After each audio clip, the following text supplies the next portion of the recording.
आज बात करते हैं एक बहुत ही पावरफुल पेन किलर की, जो असरदार तो बहुत है, लेकिन जिसके साथ एक बहुत ज़रूरी शर्त जुड़ी हुई है, और वो शर्त है समय की। कभी कभी दर्द इतना ज़्यादा होता है कि कोई भी आम दवा काम ही नहीं करती। बस ठीक इसी सिचुएशन के लिए केट्रोलैक जैसी दवाएं हैं। ये उस दर्द के लिए है जो नॉर्मल उपायों की पहुंच से बहुत दूर होता है। तो सवाल ये है कि जब दर्द इतना बढ़ जाए तो क्या किया जाए। मेडिकल साइंस के पास इसका एक बहुत ही खास और पावरफुल जवाब है, और इसका नाम है कीटोरोलैक। इसे एक तरह का शॉर्ट टर्म स्पेशलिस्ट समझिए, मतलब जो एक बहुत स्पेसिफिक काम के लिए आता है और अपना काम करके फटाफट चला जाता है। तो आखिर ये कीटोरोलैक है क्या चीज़? टेक्निकली ये एक NSAID है, यानी non steroidal anti inflammatory drug. अब NSAID का नाम सुनते ही दिमाग में आइबुप्रोफेन या एस्पिरिन जैसी दवाएं आती हैं, है ना? क्योंकि वो भी तो NSAIDs ही हैं। लेकिन यहीं पर कहानी में एक बहुत बड़ा ट्विस्ट है। अब जरा इस स्लाइड पर गौर कीजिए, ये केट्रोलैक की पूरी कहानी एक बार में बता देती है। देखिए, जहां हम हल्के फुल्के दर्द के लिए आइबुप्रोफेन ले लेते हैं, वहीं केट्रोलैक सिर्फ और सिर्फ बहुत तेज सीवियर दर्द के लिए है। पर सबसे बड़ा फर्क है इसके इस्तेमाल के टाइम को लेकर। ये कोई ऐसी दवा नहीं है जिसे हफ्तों तक खाया जा सके। इसका यूज बहुत सख्ती से बस कुछ ही दिनों तक किया जा सकता है, और इसकी वजह इसके साथ जुड़े हुए सीरियस रिस्क।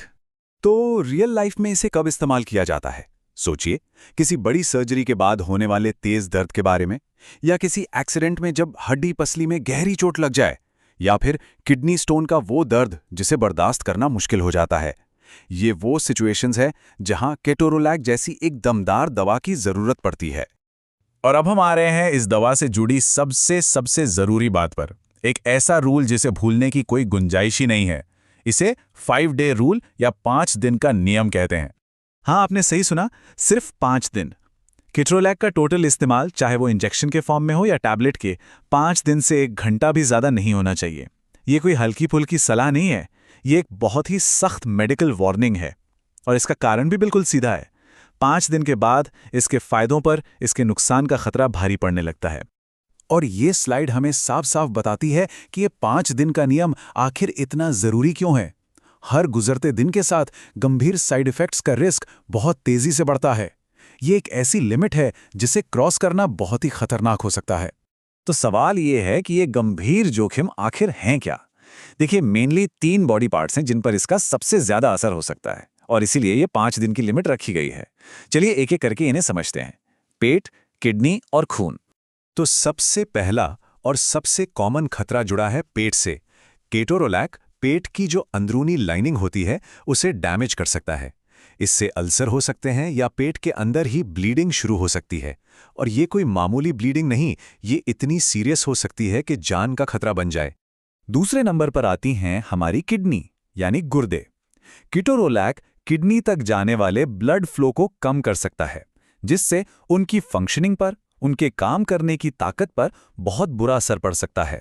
और ये रिस्क उन लोगों के लिए और भी ज्यादा होता है जिनकी उम्र ज्यादा हो या जिनके शरीर में पानी की कमी हो।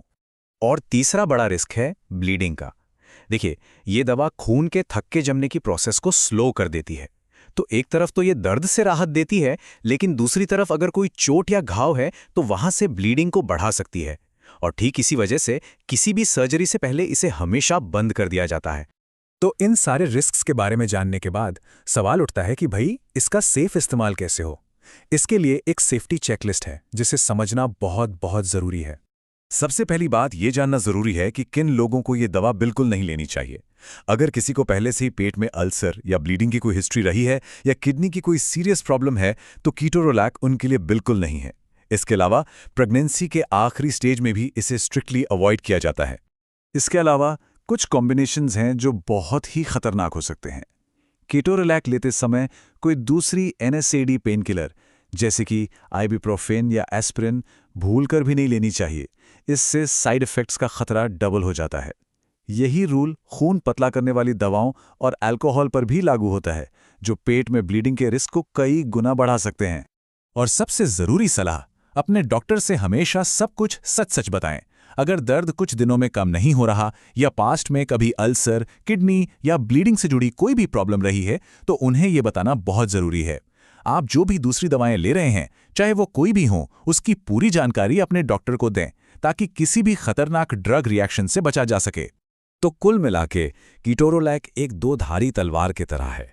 एक तरफ ये तेज दर्द से फौरन राहत दिलाता है, तो दूसरी तरफ इसके साथ गंभीर रिस्क भी जुड़े हैं। उस 5 दिन की लक्ष्मण रेखा के अंदर ये वाकई एक बहुत काम का टूल है। लेकिन सवाल आखिर में वही रहता है, क्या इसका फायदा इसके जोखिम उठाने के लायक है? और इसका जवाब हमेशा एक क्वालिफाइड डॉक्टर की सलाह और किसी की अपनी हेल्थ कंडीशन को समझने के बाद ही मिल सकता है।